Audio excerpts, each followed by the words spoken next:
Chop it down. Chop it down. Chop it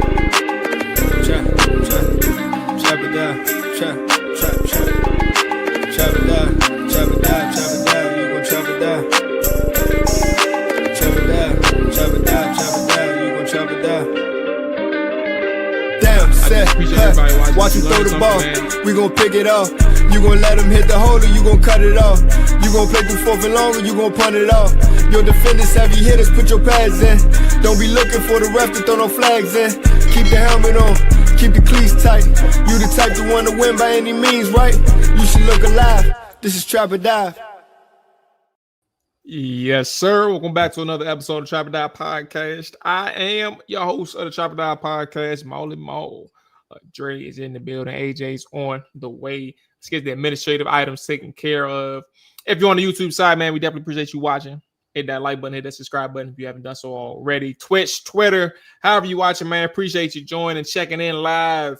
If you on the YouTube or Twitch or Twitter side, try to migrate over to that YouTube side. Help out with the subscribers if you can. All that good stuff. But however you want to watch it, it's fine with us.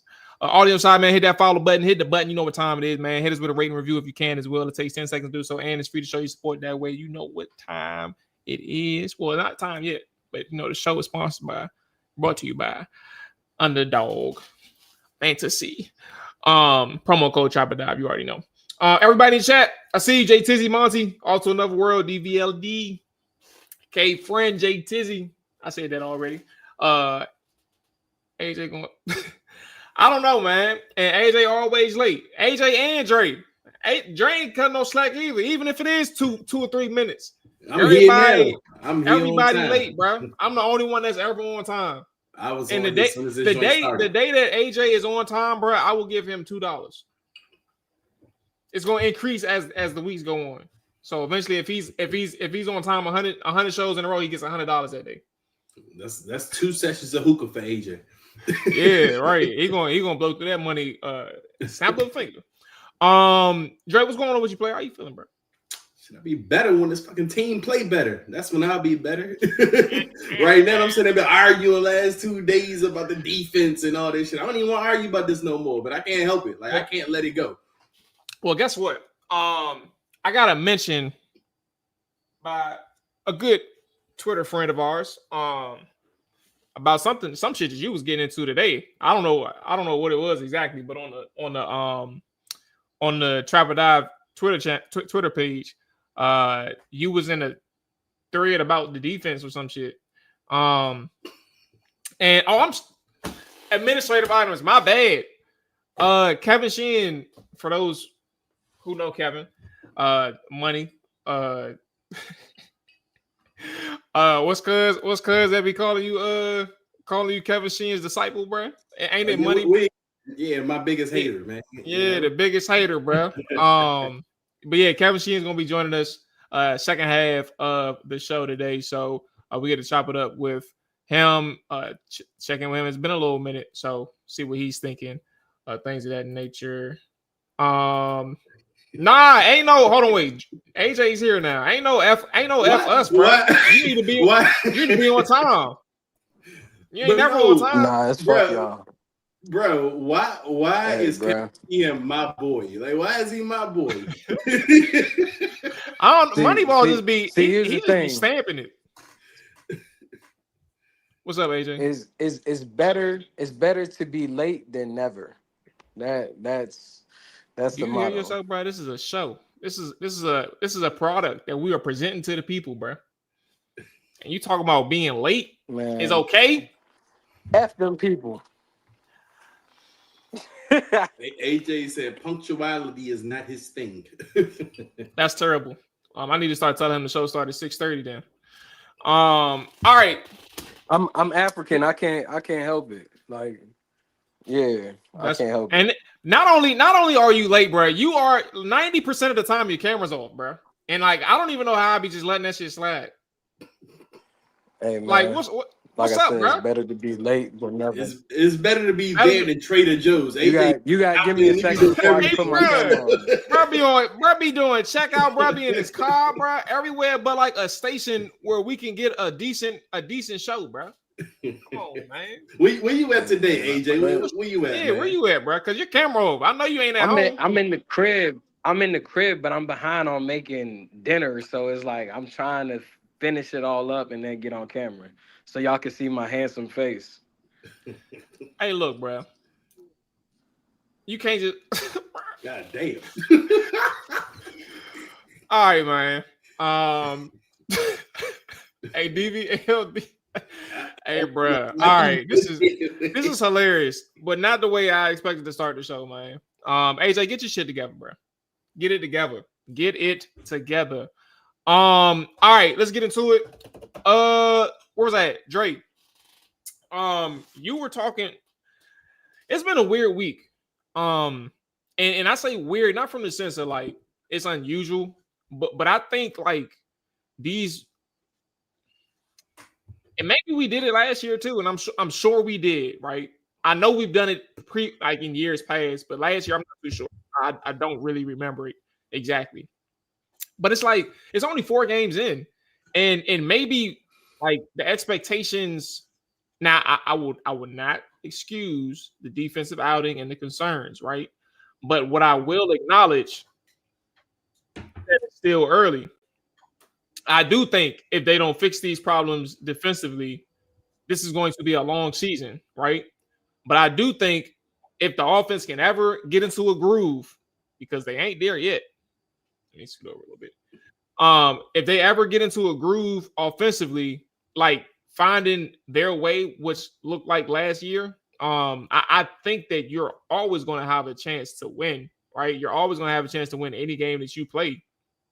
But I think with these 4 games, it's been so scary in the way in which they lost, right? Those 2 games, like the opposing team, like literally had the same formula, but they also came out in a sense of where, you know, you immediately knew who was the team that was prepared and ready to whoop somebody's ass.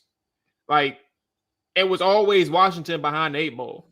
So I get fans' concern 4 games in, and I understand why those 2 losses like hold a lot of weight, right?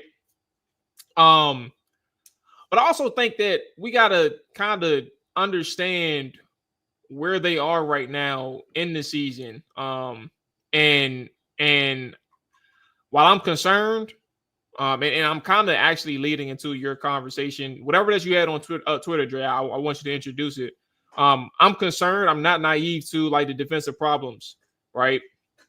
But I'm also like, how much time? I think they have a little bit more time to get things together on that side of the ball before, like, we literally have to face the music. If that makes sense. I mean, yeah, we are in week 4, but that's all we can talk about right now is what we see. What was our expectations before the season? We all got on here and we predicted 12 wins. I said 10-7. Yeah, but you would. It's fair to say that all of us on here probably expected us to be conference championship contenders this year, right? Yeah. Like at the end of the day, like you expect to be in that conversation. But the biggest thing that held you back last year and what you saw against the Eagles, the defense let you down. You gave up 55 points to the Eagles, and you know it was a recurring thing throughout last season when your offense had to go in shootouts and Jaden Daniels had to put the hero cape on every game. Now, we didn't go into the season expecting a top 5 defense. Like, at least I didn't go into the season expecting a top 5 defense.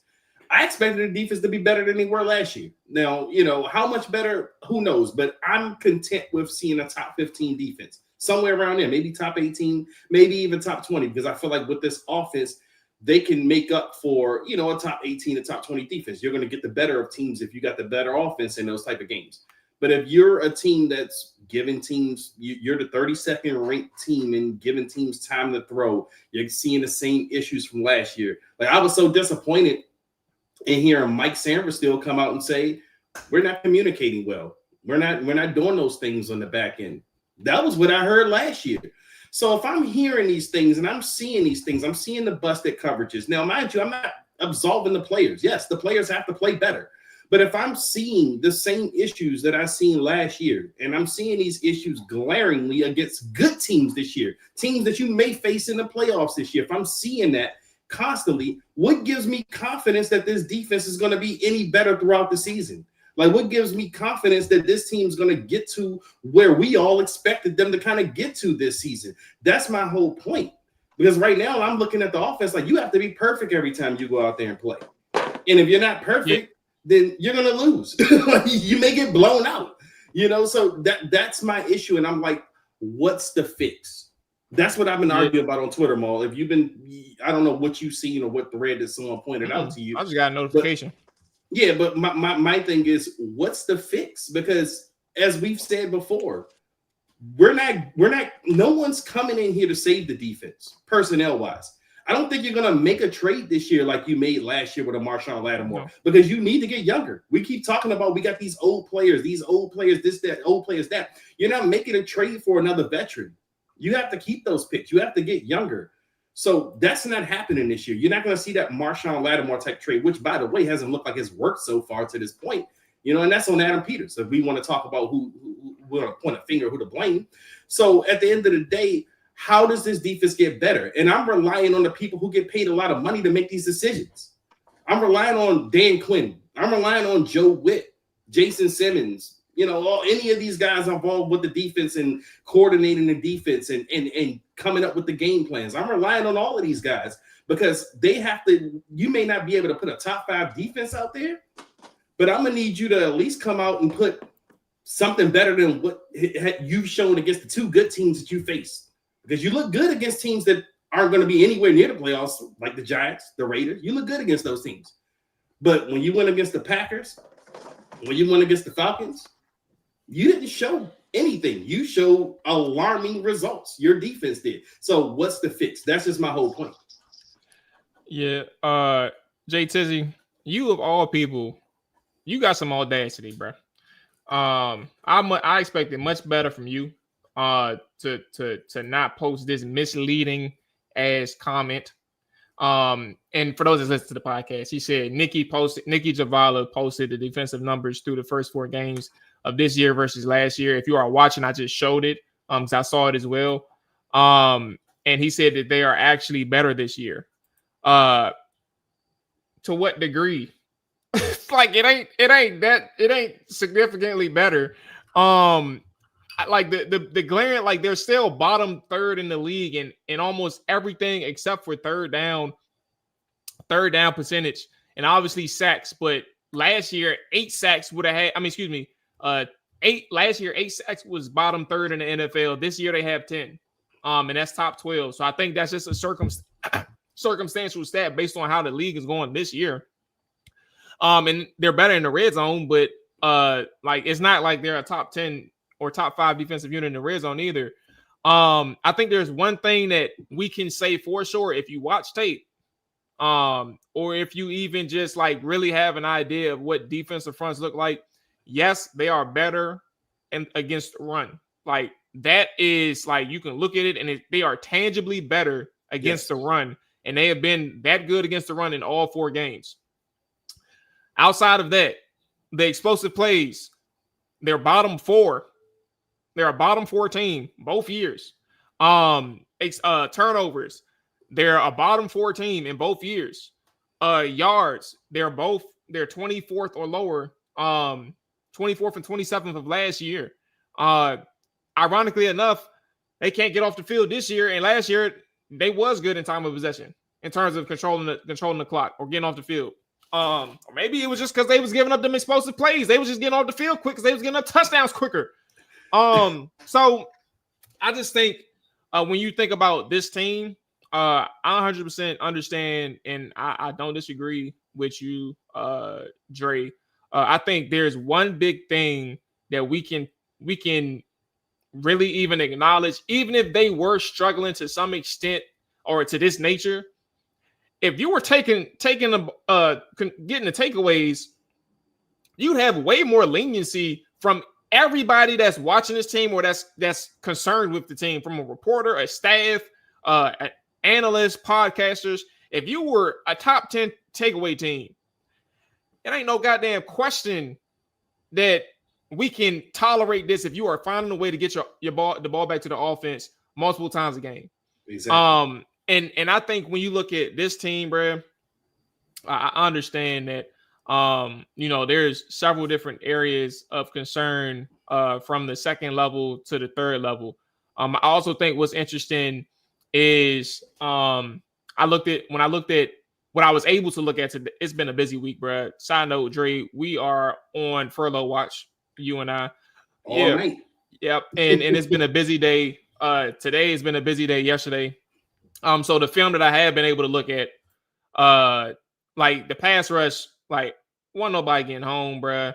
I saw something that you said or something that you quoted online, Dre, about the comment from, I think it was Dan Quinn, talking about he wished they would have stunned it more. I don't think that's an indictment on anybody, but I do think like let me be clear. I think it's an indictment of the game plan and the flow of the game call or the defensive calls. But I don't think that's an indictment of the person. I think he just lost himself in the game, if that makes sense. But to that point, like you clearly saw the inability to get home, to make Penix uncomfortable, and when he was dropping back, and I think it impacted the first, second, and third level. You had no winners up front, and I think as much as we talk about the coverage, like the coverage was bad, and what really has been a problem for me the last 2 weeks specifically. And AJ, I give it to you after this. The 2 weeks specifically is and everybody should know this, but the more time that they have back there to throw, the easier it is to bust the coverage. And when you ain't getting home, like last week, they was just missing the quarterback. They got hands on Geno, and Geno broke out of like 3 or 4 extra sacks. Big plays happened right after that. This week, Penix ain't even like tested or pressured in a sense, right? But at this time, you're talking about 3+ seconds. Granted, you would expect your cornerbacks to have better eye control, eye discipline, and that was a clear problem on that third level. But at the same time, you would hope that these guys, when they are pass rushing, like somebody has to win. And these last 2 weeks, really good against Vegas, could have been much better. This week, not even close to what you were against Vegas, and like it really paid off in the worst way for you in so many different ways. So that's kind of another thing I think about takeaways and that pass rush that's hurt these guys this week. Yeah, it's kind of interesting to hear Dan Quinn mention, the lack of stunning. Would have wanted to see that more. I mean, stunts force offensive line. Was it Jay or Dan? Just like on the back end with the secondary on the defensive side. And he's right. Washington didn't force Atlanta's offensive line, which is in shambles. They lost their best offensive lineman to necessarily communicate. When you don't have a guy that can beat, if you don't have guys that can beat their man one-on-one on a regular basis, you have to stunt in order to cause that confusion and create some type of pressure. And it's just unfortunate that wasn't a part of the game plan. I mean, that's what really got Michael Penix rattled against the Carolina Panthers, where they scored 0 points the week before. So to come in and have him throw for 300+ yards, I think it was a career high, and be able to put up 30 points is insane. But I also just think that there's so many different concerns with this defense.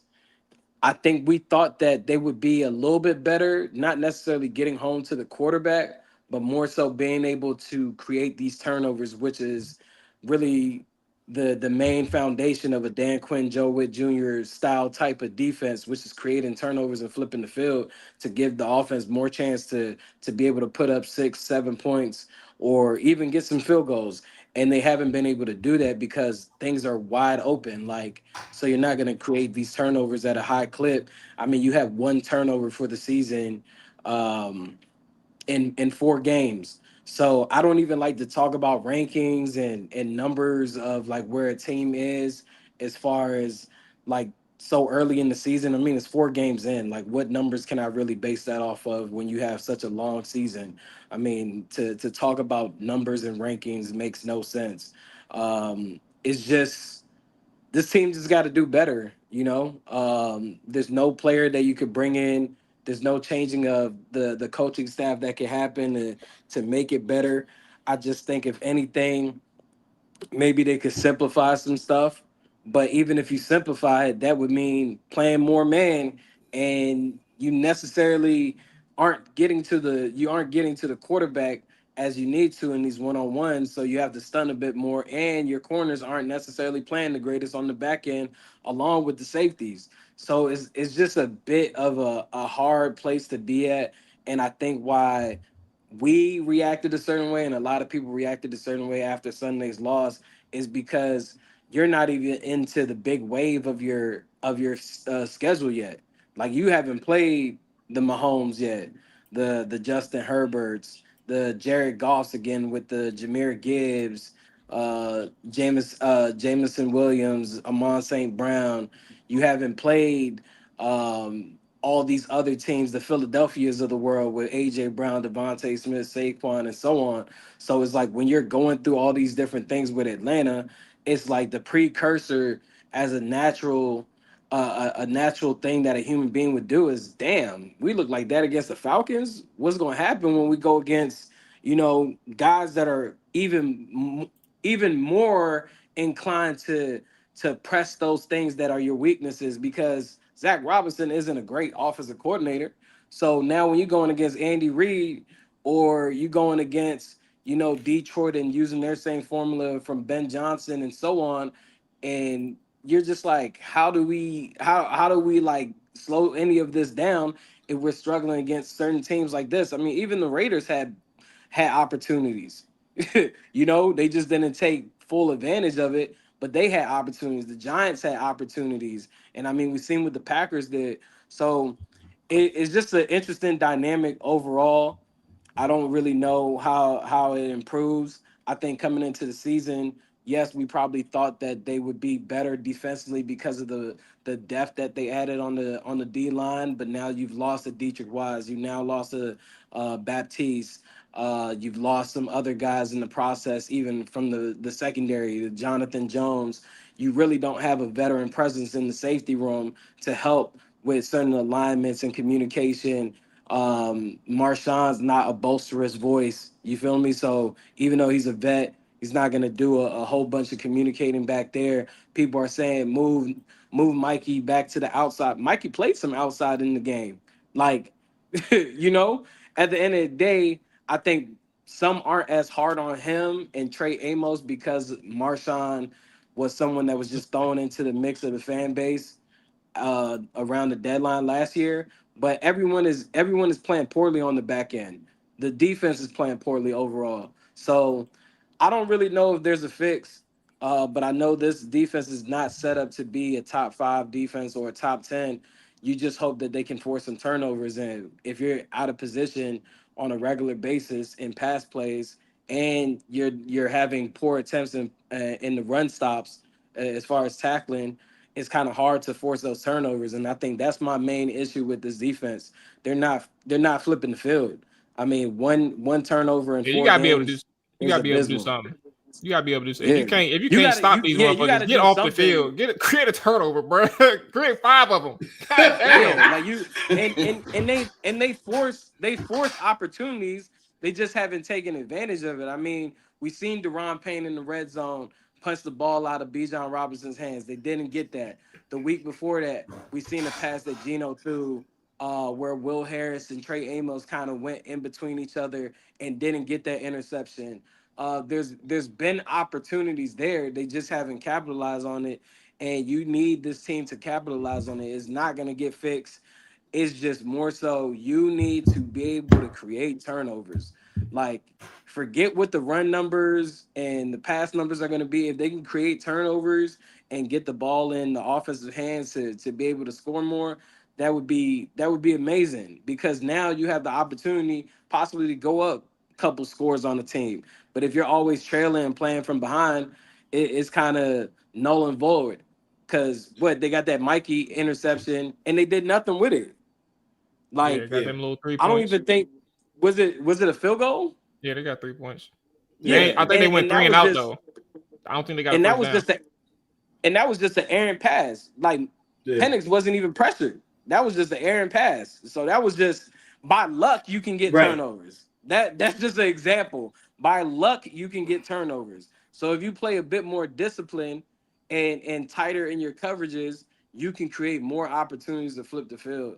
And that's just where my main concern is with this defense. I'm not looking for them to be top tier. I just want to see them flip the field more because I've seen how that's been able to benefit a Dan Quinn-led defense. When they had Trayvon Diggs getting 11 interceptions in the season, when they had DeRon Bland getting 12 interceptions on the season and I think 4 for pick 6, I've seen the impact of what that does. Maybe they weren't the greatest team in stopping the run, but from a pass defense standpoint, they were the top in the league during his tenure as DC and also was the top in the league in flipping the field with creating turnovers.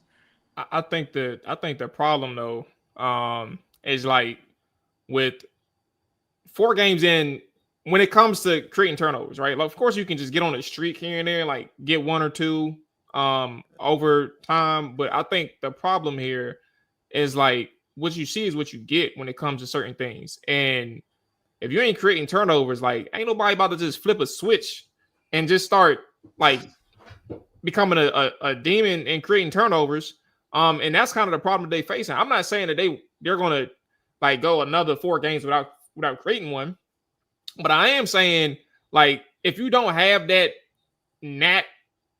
talent to get that taken care of, then like if you don't have people who are aggressive at the catch point, who are talented in that aspect, or who can have the instincts to like trick or like force up a player, an offensive player into a mistake, then that also is going to counteract the ability to just be football lucky, like.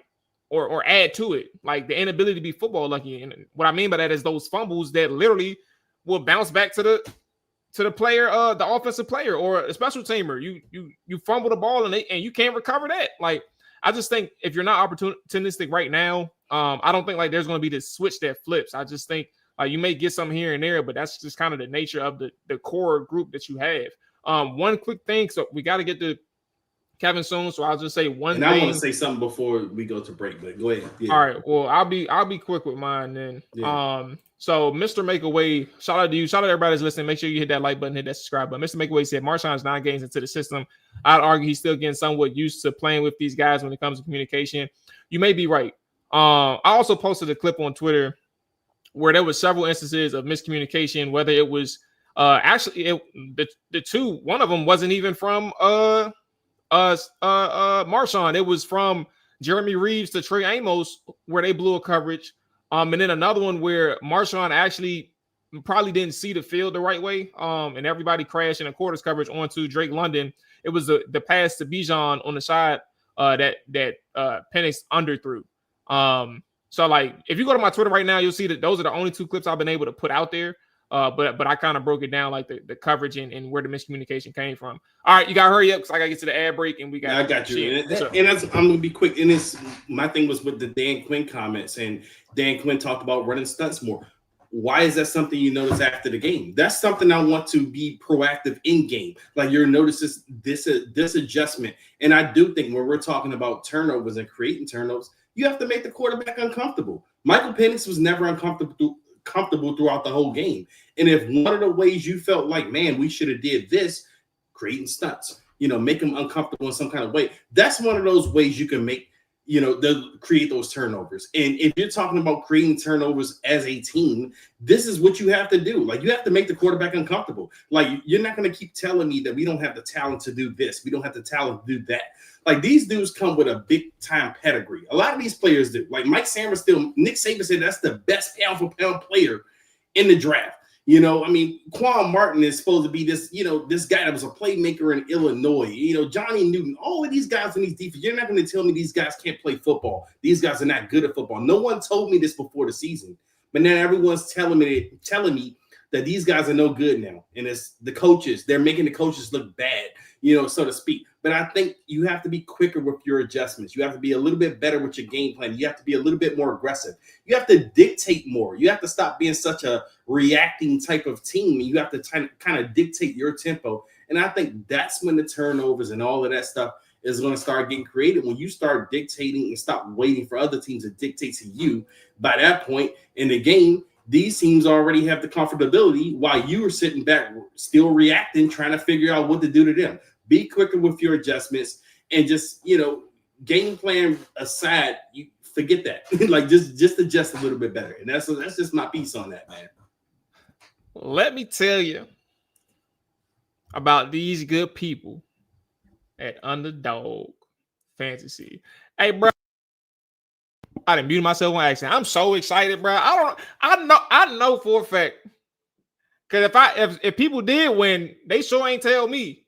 But I know for a fact, if y'all listen to that post game recap, and I gave y'all the Sunday night play, if you played it on Underdog Fantasy, you won. Football season is in full swing, and Underdog is the best place to get in on all the action.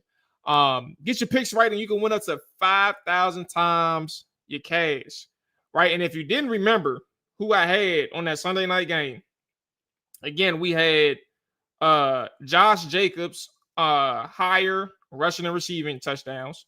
Tucker Kraft higher than 3.5 receptions. George Pickens higher than 61.5. That boy went stupid. Had 134 on the day. And then Micah Parsons, that one was the sweat because it came down to one of the last few drives of the game, last couple drives of the game. I think it was actually the last drive in overtime for Dallas when they ended up kicking a field goal. Anyway, higher than 0.5 sacks, he got his sack. I think we're going Thursday night for this one. Let's see what I got. Let's see if we can go for 2 for 2 in back-to-back weeks, man. So I have on Thursday Night Football, Devontae Adams. I'm such a fan of him. Like anytime that I'm picking somebody on the Rams, I got to get Devontae involved. Higher on receiving yards, 55.5. We're going to go higher on Christian McCaffrey, rushing yards, 60.5. We're going to go higher on Kyron Williams, rushing and receiving yards, 82.5. And then we're going to go Brock Purdy, higher, 1.5 passing touchdowns. Come on, man. Where's some bread with your boy? Download the app today. Sign up with promo code TrapperDive and score up $100 in bonus funds or entries when you play your first $5. That is promo code TrapperDive. Underdog, make picks, win money. 18 plus, 19 plus in Alabama and Nebraska, 19 plus in Colorado for some games, 21 plus in Arizona, Massachusetts, and Virginia, and present in a state where Underdog Fantasy operates. Terms apply. See assets.underdogfantasy.com/web/play and get terms _DFS_.html for details. Offer not valid in Maryland, Michigan, New Jersey, Ohio, and Pennsylvania. Concerned with your play? Call 1-800-GAMBLER or visit ncpgambling.org. In New York, call the 24/7 Hope line at 1-877-8-HOPE-NY or text HOPE-NY 467-369. Hey, Moneyball almost doesn't count. Wait, 2 turnovers. He said they had 2 turnovers in the Giants game that got called back. Almost doesn't count. Brandy made a song about that. I almost had Rihanna back in the day. I almost had a lot of things. I was almost a millionaire. Hey, man, I wish I could say the same. I wish I was a millionaire, but you get the point, Moneyball. Yeah, I'm not. Matter of fact, speaking of Moneyball, we got his favorite sports radio guy. Yes, joining us right now. Kevin Sheen of the Kevin Sheen Podcast and the Kevin Sheen Show on Team 980 is joining us right now, here to talk some Commanders, man. I think we done went through the whole ringer of the defensive side of the football today, or first half of the show. Kevin, I appreciate you joining us. My pleasure, guys. How are you? Absolutely. We are doing good. We're trying to navigate the alarms and what actually can be fixed with like the biggest glaring holes, I guess, with this team. I guess we can stay on defense right now. He just joined. I think that's kind of one of the bigger topics right now with Washington. Obviously, you scored 27 points offensively with Mariota. Granted, you didn't come out too strong, but you did enough. And your defense just it was like a death by 1,000 pay, because we said that on Sunday. Kevin, where are you at with just like I mean, the roster set. You can't get nobody in here that's gonna make your team drastically better. Where are you at with like the defensive side of the ball? How things are right now, but also like what can you see? Like what's the ceiling for this unit now that you have a 4-game sample size? You think Jaden can play safety on Sunday? Go 2 ways. He better figure it out. In all seriousness, though, him coming back and playing at the level he played at last year is going to mask a lot of what's going on defense. It did last year, but it actually reminds me, and I've told this story many times. Clinton Portis told me the story about how before the 2004 draft, Gibbs wanted to draft Winslow Jr. from Miami, and Clinton went to Gibbs and said, "You shouldn't do that. You got to draft Sean Taylor." And he said, "Yeah, but we want offense." And he said, "If you want offense, draft Sean Taylor because he'll get you the ball more than Winslow will." And Jaden will, his return is going to uplift everything. I do believe that. We saw that all last year. Specific to what's going on defensively, I don't know if you figured it out. I haven't figured it out. It's somewhere between scheme and play calling and talent and execution. Guess is it's probably a lot of everything. My biggest concern is they've actually upgraded their run defense with the Kinlaw addition. I think we can all agree that through 4 games, it's been a pretty good addition. He's better than John Allen was there last year. They're better up front against the run than they were last year. I think that can be sustained. My biggest issue is what's going on in coverage. Is it scheme? Is it play calling? Whether they're in man or they're in zone, there appear to be people running wide open. And I'm talking about the 2 games against the good offensive teams they played, Green Bay and Atlanta. And if they're going to rely on a pass rush to cover up what's going on the back end, it's hard to do that when you don't have one of those special, put the fear of God into the opponent pass rushers. They don't have that guy. So I am concerned about coverage and how they fix that. Fortunately, we'll have a quarterback and an offense, I think, that will still lead the way. So I want to jump in and kind of get to the offensive side of the ball. Something that I asked kind of late on our show, post-game Sunday, when you were watching the offense against the Atlanta Falcons, did you really feel like you missed Terry McLaurin that much? Like, what's your thought process on Terry McLaurin so far through the 3 games that he has played in and now the 1 game that he's missed? Like, do you feel like he's that much of a game changer for the offense? I got a lot of thoughts on Terry McLaurin going back to, that's why I asked. The whole thing over the summer. But one thought I don't have is they're not better without him. They're not the same without him. They need him, and they need 5 out there. And really, they need Noah Brown and John Bates, too. They need to be healthy. I actually like the running back situation right now in terms of the big play, potential from both Krosky Merritt and from Rodriguez. But they're not the same. They're not better without Terry. You got to have a true stretch the field guy threat on the field. He's a very good contested catch guy. Do I think that they would be significantly worse without him? If everybody else is healthy, including the quarterback, no, but they're better with him.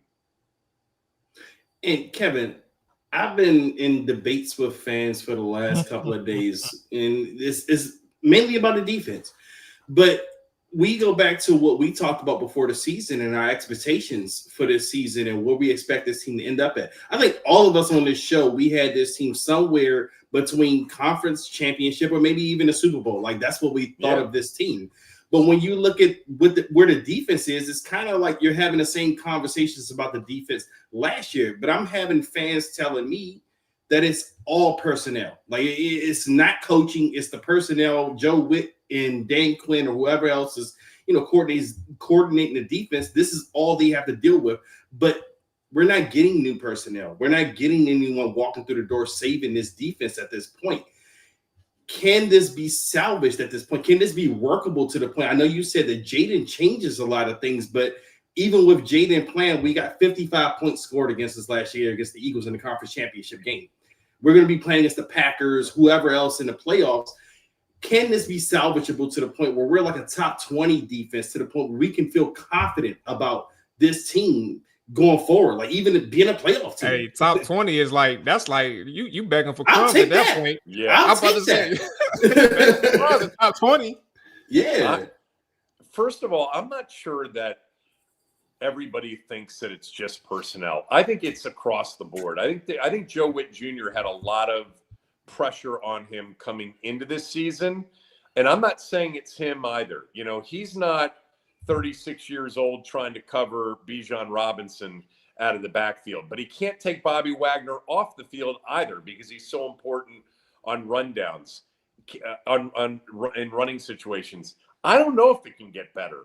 You know, before the season started, I was right there with you guys. I'm like, this team, part of it was based on the idea that the defense couldn't be worse than it was last year, and that somehow year two, same system, adding a couple of pieces, it would be at least slightly better. And if it's slightly better, you get Jaden in the offense to be what it was last year. I see 11 wins again, 12. I see a deep run in the postseason. I'm not bailing from that position, not after 4 games. It's too early to bail on that position. But the number one, there are 2 concerns. Number one is defense, and what is it? And what can it become? And they better figure out their coverage issues. Is that sitting Lattimore down? Is that moving Mike Sandersville back to the outside and letting Noah I, be the nickel corner? Is it playing more nickel? Is it playing more base? Is it taking Bobby Wagner out a few plays and letting Jordan McGee play? Look, they've already made personnel changes on offense at 2 guard positions. I bet you we're going to see some change happen in the next 2 to 3 weeks if the defense isn't vastly improved. By the way, one extreme would be Dan Quinn taking over play calling. That would be a total signal as to what he believes the problem is. But I don't think that's going to happen. I think it's just something, we got surprised by, Brandon Coleman being inactive, Allegretti getting benched. Something will happen on the other side of the ball if this continues. I think that's my concern about my optimism that I had a month ago. And number 2 is the NFC, man, is loaded with really good teams. Philly, Detroit, and the Rams are all Super Bowl contenders the way it looks now. Things change. We know that. But last year, it was like, we'll get there, and our expectations weren't the NFC Championship game, but they had a shot at one point in November when they were 7-2. We were thinking, 2 seed division champ, play a couple of home games, who knows? But again, I still feel like they've got a chance to be great offensively, and the quarterback's going to be what we all thought he was going to be before the season started. He's played in 2 games. One was against a very good defensive team. The Giants are for real defensively. And the second one was a tough spot Thursday night against a team that dominated the line of scrimmage that night in Green Bay. Can't wait to see him play, and can't wait to see the offense get back to where it was last year, because that gives you the best chance to win 9 or 10 and be in the postseason. One thing that I did think you was going to mention, now you went macro on your second observation with the NFC, and I completely agree. And another thing to add, like those teams 4 games in, like on both sides of the ball, they look strong. Like they have like some weaknesses here and there, but like these guys are locked in. Like these are teams that's full throttle off rip. You know exactly what you're gonna get week in and week out, right? But when I think about the team, and a second point that I think that is very important, we talked about the defense, the lack of discipline, penalties. They have 30 penalties in 4 games. That's on both sides of the ball. Yeah, on both sides of the ball. 30 penalties on both in the game on the team 4 weeks in. But like what really hurt these guys, one big drive against Atlanta that I thought was hilarious and ironic. You overcome a Ben Sinnott hold, you overcome a Luke McCaffrey offensive pass interference, 1st and 30, Kevin, and then you can't overcome the 5-yard false start from Zach Ertz in the red zone. You ultimately got to kick the field goal. And like kills your drive. You had momentum that entire way. Like things were kind of like you had an opportunity to flip things in your favor so long as you kept that drive alive, and you did it after that 1st and 30. But just an example of a drive. But these penalties and the lack of discipline on both sides of the ball, like I don't know, like if you can't fix that either outside of just your defensive struggles, I don't even know how you. I mean, that's going to be coaching. That's a coaching point of emphasis, but that's just like a scary thing to think about. Like you can't keep shooting yourself in the foot, especially if you're going to see these guys.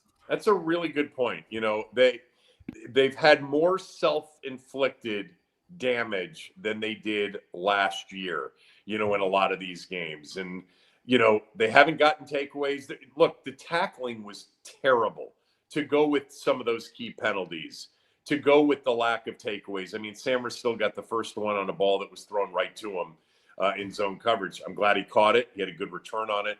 But, you know, before the season started, Quinn said discipline, tackling, takeaways. You know, there were those sorts of areas of emphasis. And I didn't think they tackled poorly against the Giants or the Raiders. But to your point, yeah, those are the things that will derail, you know, even talented teams. Oh, you touched on something as far as like the offense and the coaching staff has made adjustments already to begin this season with, you know, benching Allegretti, also, you know, making Brandon Coleman inactive. Now on the defensive side of the ball, if it were up to you, if I gave you these two names, who would you keep still in the fold, or would you make inactive or stick them on the bench? The first option would be Quan Martin or Marshawn Lattimore. Yeah, those are the two. I think everybody. I don't know. See, here's where we get into these issues as fans. Are they the issue, or is the scheme the issue? Is the play calling the issue? Why is Marshawn Lattimore in Green Bay running with every motion and not being able to play, you know, and get his hands on a receiver? Why are they able to isolate that rather than passing it off? They didn't do it until late in the game. Now, let me just say about Sunday, there was a lot of zone, there was a lot of man, there was a lot of zone-man mix. They tried a lot of things. We've also heard Marshawn Lattimore veiled sort of implication about the play calling after the Green Bay game. Sanders said something the other day too that, you know, wasn't a direct shot at it. I don't know that it's the personnel for sure. I'm not thrilled with Lattimore or Martin and the missed tackles overall. Look, Deron Payne had a bunch of missed tackles in the game Sunday, even though he knocked the ball out of Bijan's hands early in the game. Like, you know, Sanders still hasn't played like he did last year. Quan Martin hasn't. Luvu hasn't played at the same level consistently that he did last year. So there's a lot going on. If you asked me to guess on if one of those two players does get benched, which one would it be?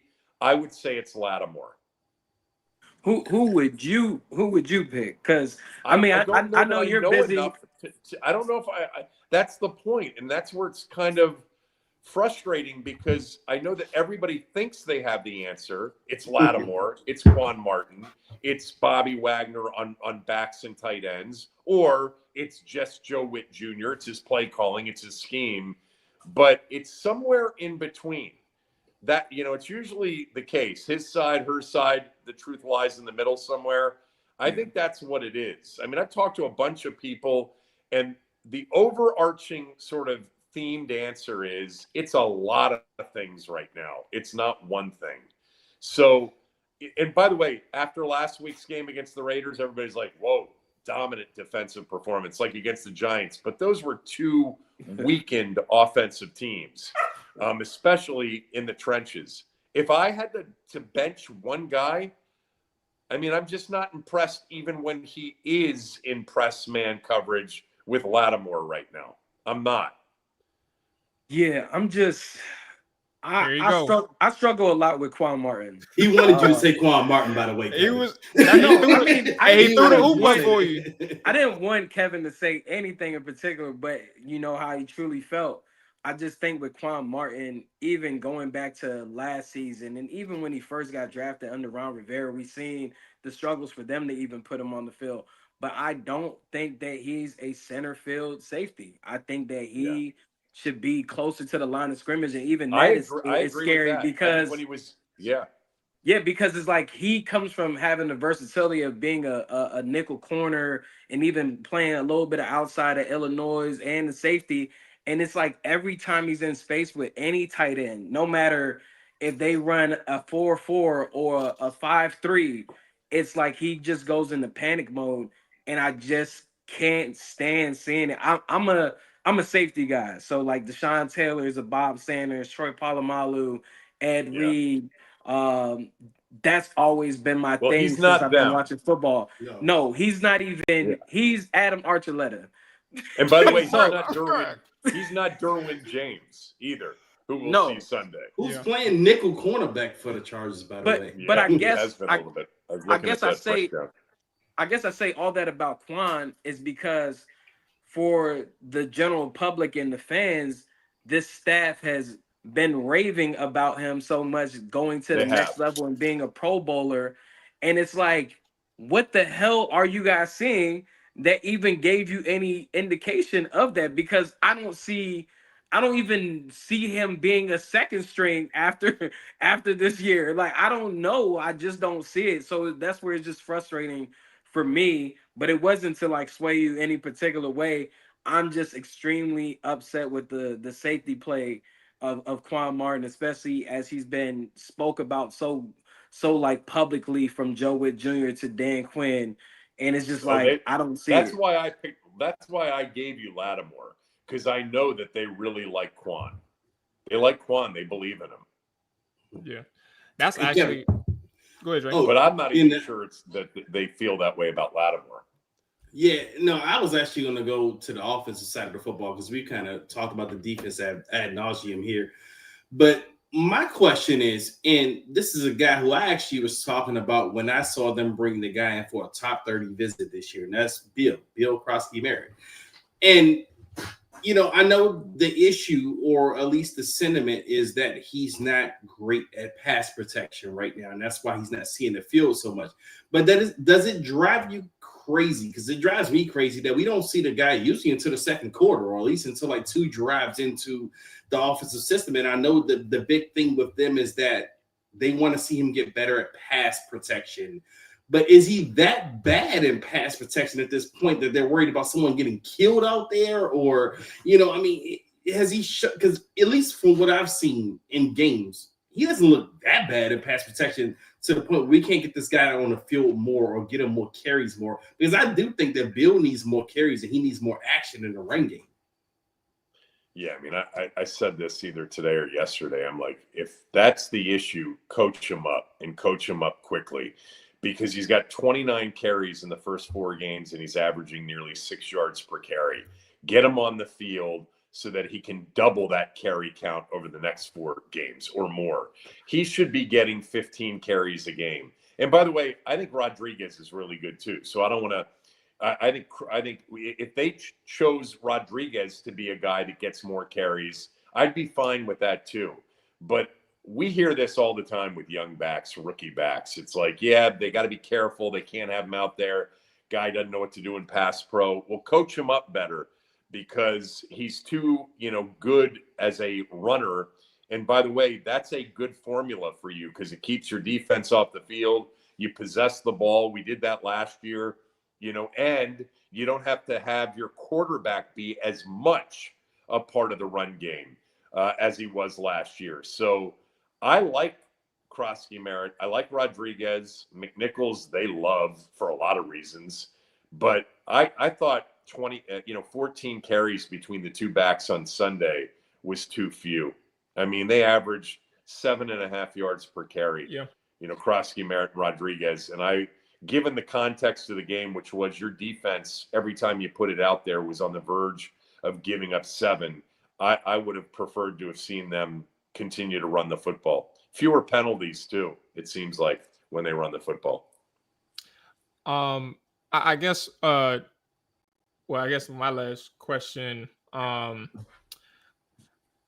you think that this year so far you've seen like a change in their offensive approach as it relates to being aggressive when they can or when it makes sense, as opposed to like them maybe being a little bit more conservative this year? What do you mean, like fourth downs, end of halves? I think fourth down. You actually just said it. Fourth downs, end of halves. Do you kind of see like a difference in their approach to certain situations, situational football, as opposed to like last year? I mean, they definitely have been conservative in 2 of the 4 games, including Sunday at the end of halves, which is different than last year. But they also haven't had Jaden Daniels quarterbacking in 2 of the 4 games. I think Cliff's doing a lot of what he did last year. I mean, he has a new weapon, and Debo's been terrific. And so you're going to see more touches for that position than you did last year with, say, Zacchaeus or even Crowder.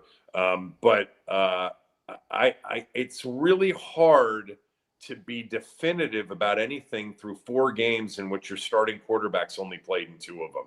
And the 2 games also were an opener and a game on Thursday night, 2 games in 5 days. And we haven't seen him since. So I think when he gets back, they'll be sufficiently aggressive like they were last year. And smart aggressive like they were last year. I don't see why they wouldn't be.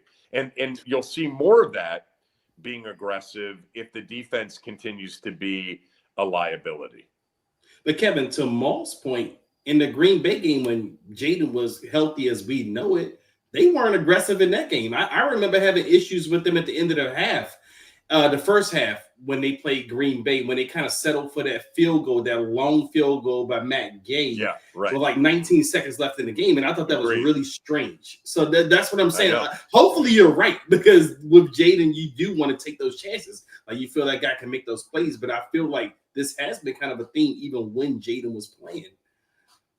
Yeah, that Green Bay game, I think we're going to end up tossing because we've not seen many games like that in which a front 4 completely dominated an offensive line and a back 7 completely shut down every receiver for 60 minutes. That was an ugly game. The game should have been a lot worse score-wise than it turned out to be. They got beat up. They got bullied in that game.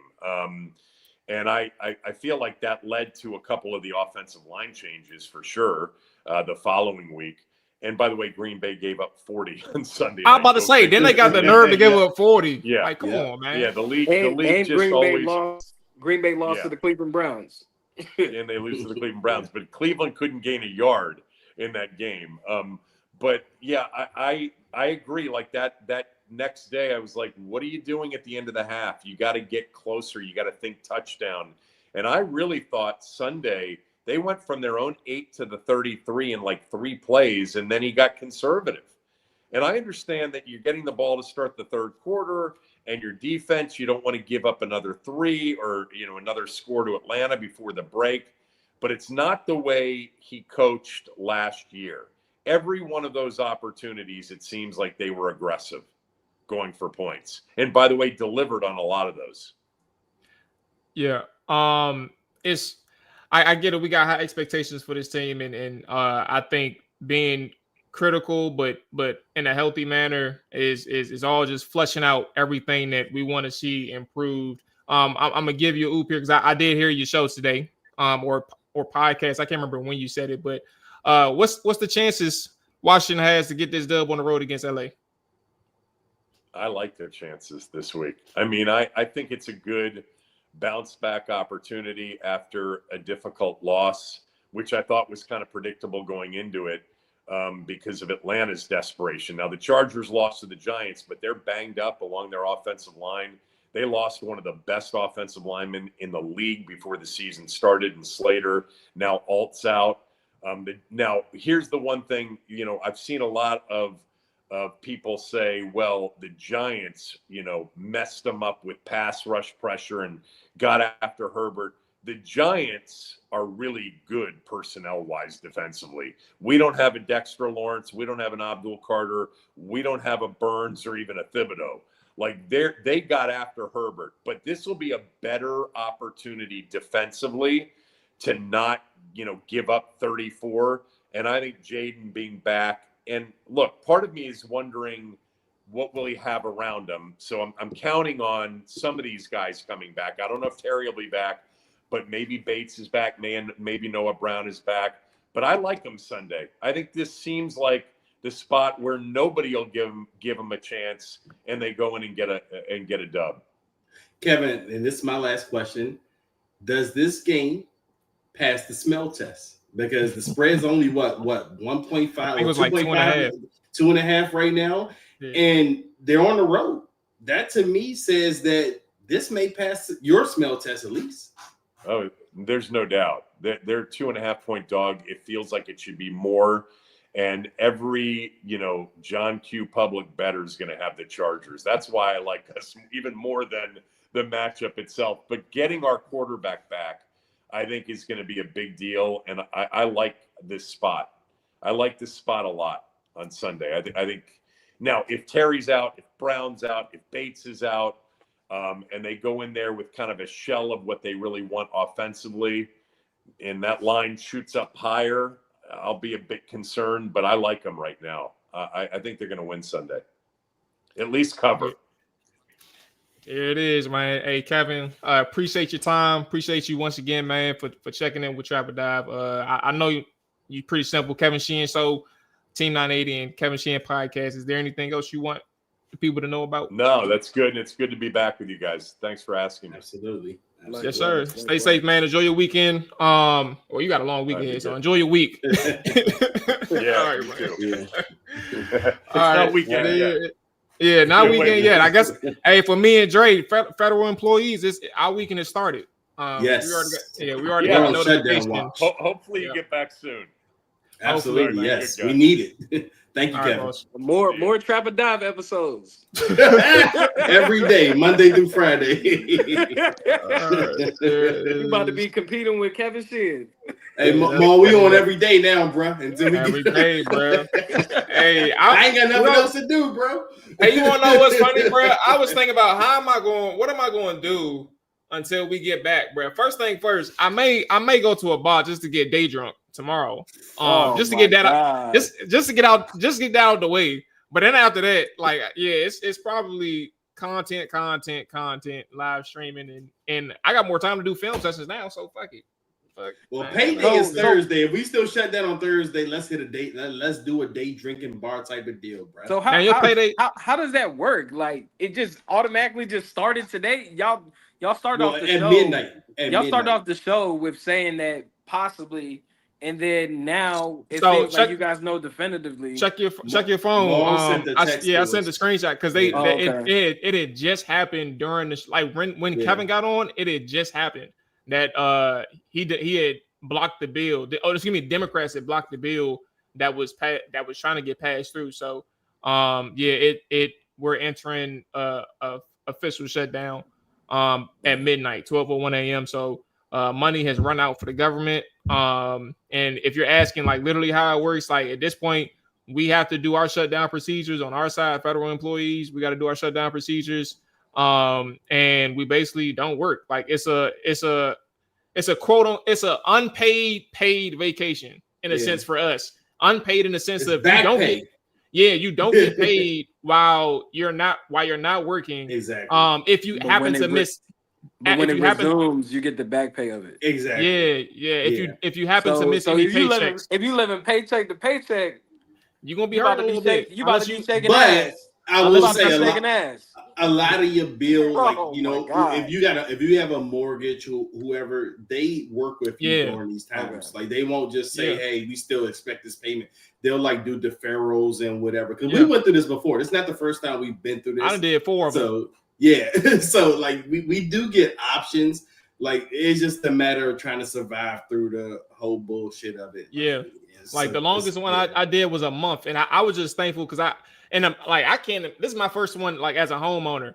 But the one I did for a month, I was at my folks' house, so like I wasn't hurting too bad.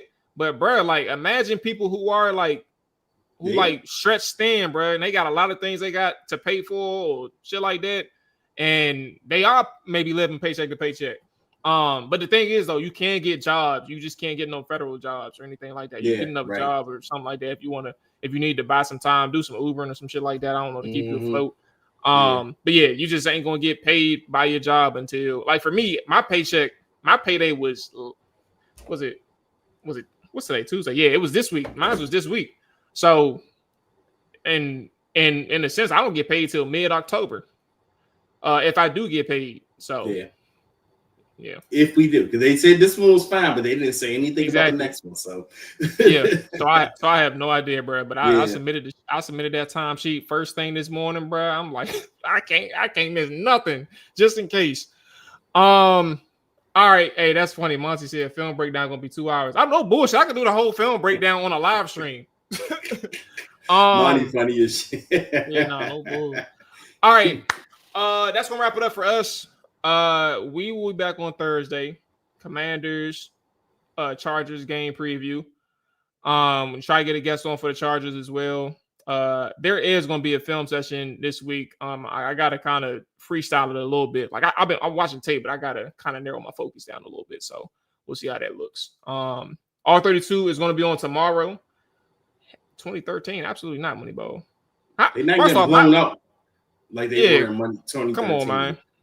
I remember I was at the Eagles game opening day 2013. You was that there? Was different. I was there on the 50-yard line, dream seat tickets. I was there 2013, and I knew that season wasn't going to be shit. Bruh, the first two drives, the one from Philly and the one from Washington, I said, oh my goodness, bruh. We had Green Bay the next week after, and Green Bay dogged us too. So no, we don't. It doesn't feel like that. I'm not there. I'm not at 2013. All right. So yeah, all 32 tomorrow. Commanders Chargers game preview Thursday. Be on the lookout for a film session as well this week too. And then obviously, like I said, I'm sure I will be doing maybe a few random live streams here or there throughout the furlough, however long that does last. So that is a good idea. Quan Martin and a Marshawn Lattimore film session. Maybe throw in Mikey into the mix. You know. I mean, we can. We'll see. See how long that's going to take. Everybody ain't ass. That's all I'm gonna say. Everybody is not ass. Yeah, definitely praying for everybody that's going to be affected by this for sure. Like, definitely want to send my thoughts and prayers, and don't contact me for any money if you're watching.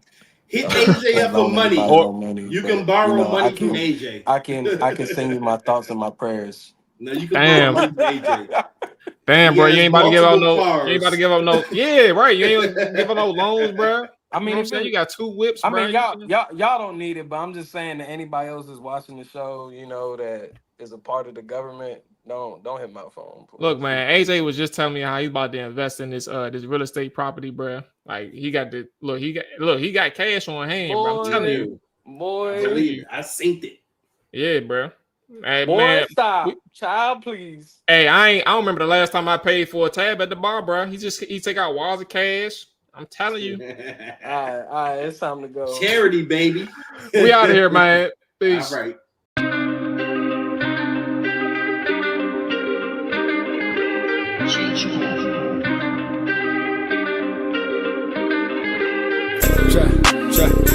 Chop it down. Chop it down.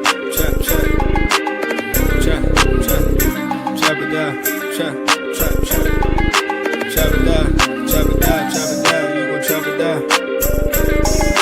Chop it down. You gon' chop it down. Damn, set. Watch him throw the ball. We gon' pick it off. You gon' let him hit the hole or you gon' cut it off. You gon' play through 4th and long or you gon' punt it off.